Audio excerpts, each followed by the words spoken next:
Hello welcome to Santhu's kitchen. ఈరోజు వీడియోలో fish dum biryani ఈజీగా ఎలా చేసుకోవాలో చూసేద్దాం. ఇది చాలా సింపుల్ అండి, ఎవ్వరైనా ఈజీగా చేసేయచ్చు.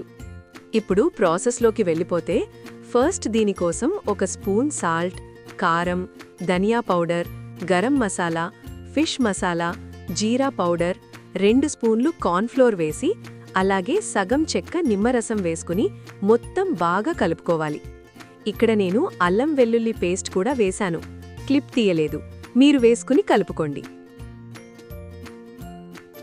ఇప్పుడు సాల్ట్తో క్లీన్ చేసుకున్న ఫిష్ని వేసుకోవాలి. ఇక్కడ నేను కొర్రమీను ఫిష్ తీసుకున్నాను. దీంట్లో ముళ్ళు తక్కువ ఉంటాయి కాబట్టి ఇది తీసుకున్నాను. మీరు ఏదైనా వాడుకోవచ్చు. ఇప్పుడు ఈ మసాలాని ముక్కలకి బాగా పట్టించి 15 నిమిషాలు పక్కన పెట్టుకోవాలి.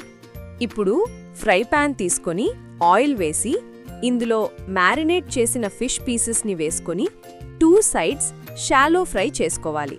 అంటే మరీ డీప్ ఫ్రై కాకుండా 50% ఫ్రై చేసుకోవాలన్నమాట. ఇలా ఫ్రై చేసిన పీసెస్ని తీసుకొని పక్కన పెట్టుకోండి. ఇప్పుడు బిర్యానీ కడాయి తీసుకొని ఇందులో ఆయిల్ వేసుకున్నాక సన్నగా కట్ చేసుకున్న 2 పెద్ద సైజ్ ఆనియన్స్ని వేసుకొని ఇవి బ్రౌన్ కలర్లో వచ్చేదాకా డీప్ ఫ్రై చేసుకోవాలి.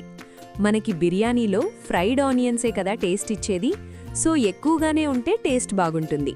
ఇలా ఫ్రై చేసుకున్న ఆనియన్స్లో సగం తీసి పక్కన పెట్టుకోండి.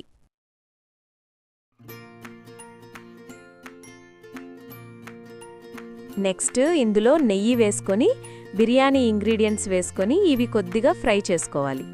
ఇవి ఫ్రై అయ్యాక 2 రెమ్మల కరివేపాకు వేసుకోండి, దీనివల్ల టేస్ట్ ఇంకా బాగుంటుంది. ఆ తర్వాత 3 పెద్ద సైజ్ టమాటోల పేస్ట్ వేసి 1 స్పూన్ సాల్ట్, పసుపు వేసుకొని ఒకసారి కలుపుకొని అల్లం వెల్లుల్లి పేస్ట్ వేసి మూత పెట్టుకొని పచ్చివాసన పోయి ఆయిల్ పైకి తేలేదాకా కుక్ చేసుకోవాలి. ఆ తర్వాత ఇందులో 1 కప్పు చిలికిన చిక్కటి పెరుగుని వేసుకొని బాగా మిక్స్ చేసుకోవాలి. దాంట్లో ఆయిల్ పైకి వచ్చాక కారం, ధనియా పౌడర్, గరం మసాలా, కొబ్బరి పొడి వేసుకొని మూతి పెట్టుకొని 2 మినిట్స్ కుక్ చేసుకున్నాక కొత్తిమీర, పుదీనా వేసుకొని ఒకసారి మిక్స్ చేసుకొని ఫ్రై చేసిన ఫిష్ పీసెస్ని వేసుకొని కొద్దిగా వాటర్ వేసుకొని గరిటతో కాకుండా ఇలా కుదుపుకుంటూ ఉడికించుకొని పక్కన పెట్టుకోవాలి. ఇప్పుడు రైస్ కోసం ఒక బౌల్ని వాటర్తో పాటు స్టవ్ మీద పెట్టుకొని ఇందులో కొత్తిమీర, పుదీనా, biryani ingredients, ghee and salt కూడా వేసుకొని ఇది బాయిల్ అయిన తర్వాత 2 గ్లాసెస్ ఆఫ్ బాస్మతి బియ్యాన్ని కడిగి వేసుకోవాలి.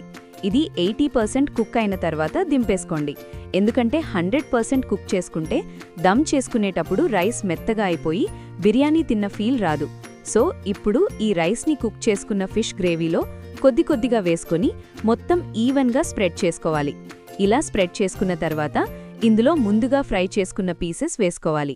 ఇప్పుడు దానిమీద మనం ఫస్ట్లో కొన్ని ఫ్రైడ్ ఆనియన్స్ పక్కకి పెట్టుకున్నాం కదా, అవి కూడా ఈవెన్గా స్ప్రెడ్ చేసుకున్నాక కొంచెం కొత్తిమీర, పుదీనా కూడా ఈవెన్గా వేసుకోండి. ఇప్పుడు మీ దగ్గర సాఫ్రాన్ మిల్క్ ఉంటే అది వేసుకోండి, నా దగ్గర లేవు, నేను పసుపు కలిపిన మిల్క్ వేసుకున్నాను. 1 స్పూన్ ఘీ కూడా వేసుకొని మూత పెట్టుకొని 5 మినిట్స్ దమ్ చేసుకోవాలి. దమ్ చేసుకున్నాక ఓపెన్ చేసి చూస్తే స్మెల్ మాత్రం అదిరిపోయింది. ఇప్పుడు రైస్ని, గ్రేవీని మొత్తం కలిపేసుకొని ఇప్పుడు దీన్ని సర్వింగ్ ప్లేట్లో తీసుకొని ప్రతి పీస్ని రైస్తో పాటు కలుపుకొని తింటే అబ్బా సూపర్ ఉంటుంది. అంతే, ఎంతో టేస్టీగా ఉంటే ఫిష్ దమ్ బిర్యానీ రెడీ. చాలా ఈజీ కదా. మీరు కూడా ట్రై చేసి టేస్ట్ ఎలా ఉంది కామెంట్లో చెప్పండి. అలాగే ఇలాంటి ఎన్నో టేస్టీ వంటల కోసం నా ఛానల్ను సబ్స్క్రైబ్ చేసుకోండి. Thank you for watching.